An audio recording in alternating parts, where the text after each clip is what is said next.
Hey guys, welcome back to the channel. इस video में हम ये जानेंगे कि how can a loss making trader turn into a profitable trader. So let's get into this video. पहले हम ये जानेंगे कि why do people lose money in stock market. First point is they do not have clear plans about trading and are not serious at all. अभी का ही example ले लेते हैं। मार्च में लॉकडाउन शुरू हुआ कोरोना वायरस के वजह से एंड काफ़ी सारे बिजनेसेस को बहुत गंदा इम्पैक्ट हुआ एंड काफ़ी बिजनेसेस शट डाउन भी हो गए। अब जिनका वो बिज़नेस था उनको स्ट्रीम ऑफ इनकम की तो बिल्कुल ज़रूरत है ही, तो वो क्या करते हैं, स्टॉक मार्केट में आके अपना लक ट्राई करते हैं। जो भी पैसा उनके पास बाकी है वो बोलेंगे कि मैं स्टॉक मार्केट में आऊँगा, उसको ट्रिपल कर दूँगा and I am set. But ये बिल्कुल गलत बात है and this is no reason to come in to stock market in my opinion. Second point is they let their emotions, mainly fear and greed, drive their trading. There are two types of mentalities in such situations. इसका मतलब ये है कि at any given point of time मेरे हिसाब से दो personalities होते हैं जो डिफरेंटली एक्ट करते हैं फियर और ग्रीड के साथ। फर्स्ट जो पर्सनालिटी टाइप होता है वो बहुत ज़्यादा फियरफुल होता है। फॉर एग्जाम्पल उसने स्टॉक बाई किया, थोड़ा सा स्टॉक नीचे जाने लगा, वो डर जाएगा कि और भी स्टॉक नीचे नहीं चले जाए एंड वो बुक कर देता है, ओनली टू नो कि 2-3 दिन अगर उसने और होल्ड किया होता तो उसके दिशा में स्टॉक फिर से आ जाता। एंड वो सेम आदमी का पर्सनालिटी ग्रीड के तरफ कैसे होगा, ग्रीड के तरफ उसका रिएक्शन ऐसे होगा कि अगर स्टॉक उसके फेवर में जाने लगे तो वो एग्जिट ही नहीं लेगा, वो बोलेगा कि और भी ऊपर जाएगा स्टॉक। एंड जब भी वो स्टॉक यू टर्न लेना शुरू करता है, जब भी वो स्टॉक रिट्रेस होता है, वो बोलेगा नहीं यार, मैंने 10,000 का तो प्रॉफिट देखा था, मैं 7,000 क्यों लूँ, मैं 10,000 के लिए रुकूंगा। एंड पता चलता है कि वो स्टॉक फिर से उसके कॉस्ट पे आ जाता है और लॉसेस में आ जाता है। अभी सेकंड पर्सनालिटी टाइप कैसे होता है, सेकंड पर्सनालिटी टाइप को जब भी स्टॉक उसने खरीदा, थोड़ा उसके दिशा में जाने लगा तो उसको फियर ये होता है कि स्टॉक फिर से कॉस्ट पे नहीं आ जाए या लॉसेस में नहीं आ जाए, तो वो तभी बुक कर लेता है। बहुत माइल्ड गेन्स में वो स्टॉक को बुक कर देगा। एंड वो पर्सनालिटी टाइप ग्रीड को कैसे रिएक्ट करता है, ग्रीड में जब भी उसने स्टॉक परचेज किया एंड उसके प्राइस से नीचे जाने लगता है स्टॉक एंड उसको पता है कि मे बी ये मेरे दिशा में नहीं जा रहा है, कुछ तो गड़बड़ है, बट ग्रीड उसको ऐसा होता है कि वो बोलेगा अरे मेरे को तो और सस्ते में मिल रहा है स्टॉक, मैं और ख़रीदूँगा, और नीचे जाता है वो और ख़रीदता है, इवेंचुअली उसका अकाउंट ज़ीरो हो जाता है। तो ये 2 टाइप्स ऑफ पर्सनालिटीज़ होते हैं in trading according to me. Third point is they do not manage risk well.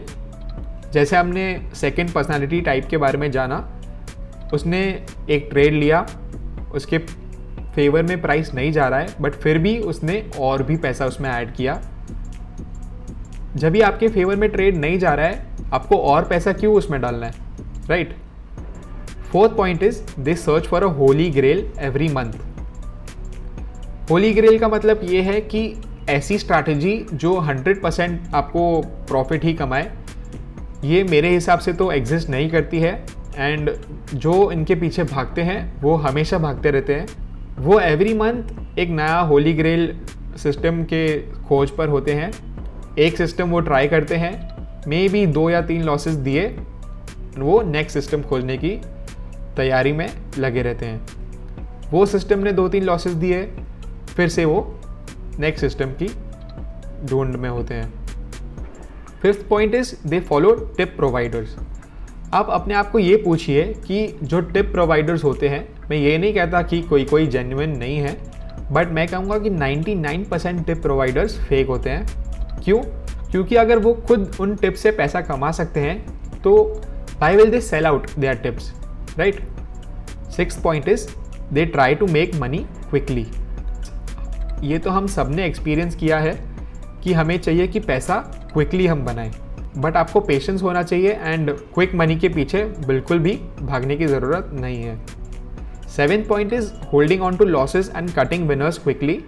ये जो हमने पर्सनालिटी बीट के बारे में बात किया, ये वही पॉइंट है। Eighth point is they don't take responsibility for their results. ये पर्सनालिटी टाइप ऐसी होती है जो अपने एक्सटर्नल एनवायरनमेंट को ब्लेम करते हैं उनके लॉसेस के लिए। फॉर एग्ज़ाम्पल उनको लॉस होता है तो वो बोलेंगे कि नहीं यार, मेरे फ्रेंड के साथ मेरा झगड़ा हो गया था इसलिए मुझे लॉस हो गया, या मेरे बॉस ने मुझे बहुत डांटा इसलिए मुझे लॉस हो गया। वो कभी रिस्पॉन्सिबिलिटी एक्सेप्ट नहीं करते हैं अपने लॉसेस की। Before moving to the next slide, अगर आपको ये वीडियो अभी तक पसंद आ रहा है तो make sure to hit that subscribe button and let me know down in the comment section कि आपको नेक्स्ट वीडियो किस टॉपिक पर चाहिए। Let's get into the next slide. Now how can one turn into a profitable trader from a loss making trader? First point is कि आपको educate करना चाहिए खुद को। Treat stock market as a business rather than a get rich quick scheme and put in the hours. अगर आप पैसे नहीं कमा पा रहे हैं तो दो रीजंस हो सकती है। या तो आपके पास बहुत ज़्यादा इन्फॉर्मेशन ओवरलोड है, जो पॉसिबल है डेफिनेटली इस एज में, क्योंकि इन्फॉर्मेशन कुछ ज़्यादा ही अवेलेबल है। एंड सेकेंडली, आप बहुत लेज़ी हो एंड आपके पास बिल्कुल भी इन्फॉर्मेशन नहीं है, आप गलत रीजंस के लिए ट्रेडिंग में आए हो।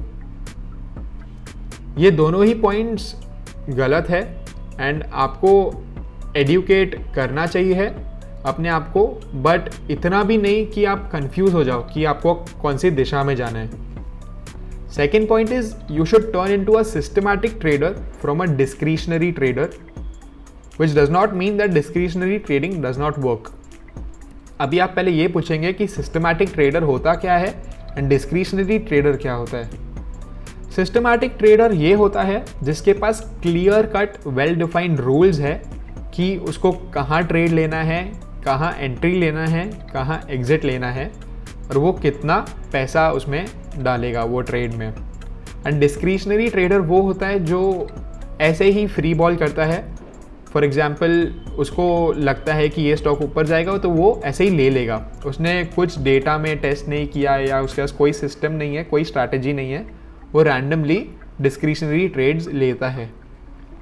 बट इसका मतलब ये नहीं है कि डिस्क्रिशनरी ट्रेडिंग नहीं चलती है। मैं काफ़ी लोगों को जानता हूँ जो डिस्क्रिशनरी ट्रेडर्स हैं बट बहुत ज़्यादा अच्छे पैसे कमाते हैं। बट इनके पास पैसा तभी ही आने लगा जब ही उनके पास काफ़ी सारा एक्सपीरियंस भी आया। उन्होंने एटलीस्ट 5 to 10 ईयर्स की मेहनत की है मार्केट्स में, तभी जाके वो एक सक्सेसफुल डिस्क्रिशनरी ट्रेडर बन पाए हैं। अभी आप ये पूछेंगे कि मैं एक सिस्टमैटिक ट्रेडर कैसे बनूं? सिस्टमैटिक ट्रेडर बनना कोई कॉम्प्लिकेटेड नहीं है। आपको सिर्फ एक कपल ऑफ रूल्स लेने हैं, आपको टेस्ट करना है हिस्टोरिकल डेटा पे। मैं गारंटी देता हूँ कि आप एक मच बेटर प्लेस पर होगे। आपको एक हाइपोथेसिस आपकी होगी, मे बी एक ऑब्जर्वेशन होगा मार्केट में, जैसे मार्केट अगर 3 दिन ऊपर जाता है तो चौथा दिन मे बी नीचे आता है, ये आपने सिर्फ नोटिस किया है। तो आप जो चार्ट्स पर जाकर देखिए, 5 to 10 ईयर्स का एटलीस्ट डेटा आप निकालिए एंड आप देखिए कि आपका जो ऑब्जर्वेशन है वो क्या ट्रू है या नहीं है। अगर ट्रू है तो आप ऐसे ही ट्रेड्स ले सकते हैं हर टाइम। जब भी आपको दिखता है कि 3 दिन कंटिन्यूस मार्केट ऊपर गया है तो आप 4th डे पर एक शॉर्ट ट्रेड ले सकते हैं, क्योंकि आपने हिस्टोरिकल डेटा पे टेस्ट किया हुआ है और आपको पता है कि 70% of the times market 4th day पे नीचे आता है। Fourth point is lower risk to possibly 1 to 2% on capital पर ट्रेड।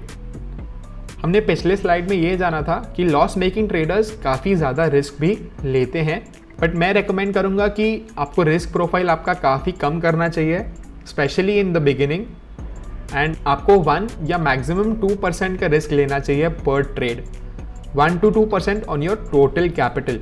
तो अगर आपका अकाउंट 1 लाख का है तो मैं रेकमेंड करूँगा कि 1000 से 2000 के बीच ही आपका ईच ट्रेड में रिस्क होना चाहिए। Fifth point is understand that it takes time to become profitable. Every other career prospect needs years of studying before one becomes a professional, but trading कल से शुरू कर दो भाई। हमने डॉक्टर्स देखा है, इंजीनियर्स देखे हैं, टीचर्स देखे हैं, वो काफ़ी अपने क्राफ्ट में टाइम डालते हैं, काफ़ी साल उन्होंने पढ़ाई की है, एटलीस्ट 10-12 साल एक डॉक्टर पढ़ता है एक प्रोफेशनल बनने के पहले। बट अगर आपको एक ट्रेडर बनना है तो आप कल से शुरू कर सकते हैं। तो इसलिए हमें काफ़ी पेशेंस की ज़रूरत होती है as a trader, and always you should continue learning. अभी आप ये पूछेंगे कि मैं एक सिस्टमैटिक ट्रेडर क्यों बनूं? First point is you have a clear-cut trading plan. You know when to enter, how much to risk, etc. Even a beginner can become a profitable systematic trader. जब भी आपके पास एक क्लियर कट ट्रेडिंग प्लान होती है तभी आपका जो questions होते हैं एंड आपको कैसे ट्रेड लेना है, कब लेना है, कितना रिस्क करना है, वो काफ़ी कम हो जाता है एंड आप इजीली एक अच्छे ट्रेडर बन सकते हैं. Second point is you have more confidence because you have tested it on historical data and have all parameters like max losses in a row, drawdowns, etc. अगर आप एक सिस्टमैटिक ट्रेडर बन जाते हैं तो आपके पास कॉन्फिडेंस थोड़ा ज़्यादा होता है as compare to a discretionary trader, क्योंकि आपने वो इतने घंटे टेस्टिंग की है 5 साल या 10 साल के डेटा पर कि आपको पता है कि 3 दिन अगर मार्केट ऊपर जाता है तो ये चौथा दिन मे भी नीचे जाता है, एटलीस्ट 70% ऑफ द टाइम्स नीचे जाता है. मैं ये नहीं कह रहा कि मार्केट 4th डे पे नीचे जाता है, ये मैं सिर्फ एक एग्जाम्पल दे रहा हूँ. तो जब भी आपने 3-4 हफ्ते लगाकर पास्ट डेटा में टेस्ट किया है कि ये सब पैरामीटर्स चलते हैं, जब भी 3 दिन मार्केट ऊपर जा रहा है तभी 70% चांस है कि 4th डे पे मार्केट नीचे आएगा. तो आपको एक कॉन्फिडेंस होता है आपके सिस्टम में, और अगर आपको लॉसेस भी होते हैं तो आप बोलेंगे कि ठीक है, एक दिन नहीं हुआ तो नेक्स्ट ट्रेड में मेरा पैसा बन जाएगा. Third point is guess work is totally out of sight, no brains are needed. तो एज अ बिगिनर ट्रेडर बहुत कन्फ्यूजन होता है कि मैं करना क्या चाहता हूँ और मैं कैसे ट्रेड लूँ, तो मैं रैंडमली ट्रेड ले लेता हूँ. ये गलत बात है. इसलिए सिस्टमैटिक ट्रेडर जब भी आप बनते हैं तो आपको कोई गेस वर्क ही नहीं होती है, क्योंकि आपको पता है कि 3rd डे ऊपर अगर मार्केट गया है तो 4th डे पे मुझे शॉर्ट करना है, दैट्स इट. और कोई सोचने की ज़रूरत ही नहीं है. ना आपको ट्रेंड लाइन ब्रेकआउट्स के बारे में सोचना है, ना कप एंड हैंडल, ना head and shoulders. Fourth point is trend lines, cup and handle, flag and pole, head and shoulder, जो भी पैटर्न्स आप बोलो, अगर आपके लिए कभी भी नहीं चले तो आप अकेले नहीं हैं. मेरे लिए भी कभी नहीं चले थे एंड इसलिए सिस्टमैटिक ट्रेडर बनना ज़रूरी है. फिफ्थ पॉइंट इज कि most big hedge funds like Rentec are systematic funds. Rentec, जिसे हम रेनेसांस टेक्नोलॉजीज भी कहते हैं, वो जिम सिमन्स रन करते हैं जो सिस्टमैटिक ट्रेडर्स के आइडल हैं. अगर वो इतनी बड़ी $1 बिलियन फर्म सिस्टमैटिक ट्रेडिंग से चलाते हैं और बिलियंस ऑफ डॉलर कमाते भी हैं तो कोई तो रीज़न होगी, right? And the next point is how to know if your trading rules are systematic. आप मुझे ये पूछेंगे कि मैं कैसे जानूं कि मेरे ट्रेडिंग जो रूल्स हैं, मैंने जो फॉर्मुलेट किए हैं, वो सिस्टमैटिक है या नहीं है. तो इसका सिंपल आप एक टेस्ट कर सकते हैं. आप अपने कोई फैमिली मेम्बर को या कोई फ्रेंड को अपने ट्रेडिंग रूल्स दीजिए, 1 हफ्ता आप साथ में ट्रेड कीजिए. अगर एंड ऑफ द वीक आपके रिजल्ट सिमिलर हैं, स्पॉट ऑन सिमिलर हैं, तो उसका मतलब ये है कि आप सिस्टमैटिक अपने एक ट्रेडिंग स्ट्रैटेजी डिज़ाइन कर ली है. और अगर थोड़े भी वेरी करते हैं तो उसका मतलब ये है कि आपने अभी तक क्लियरली वेल डिफाइंड रूल्स नहीं बनाए हैं. So this was the video for today guys. I hope you liked it. Make sure to subscribe to the channel and share it with your friends. I'll see you in the next one. Bye bye.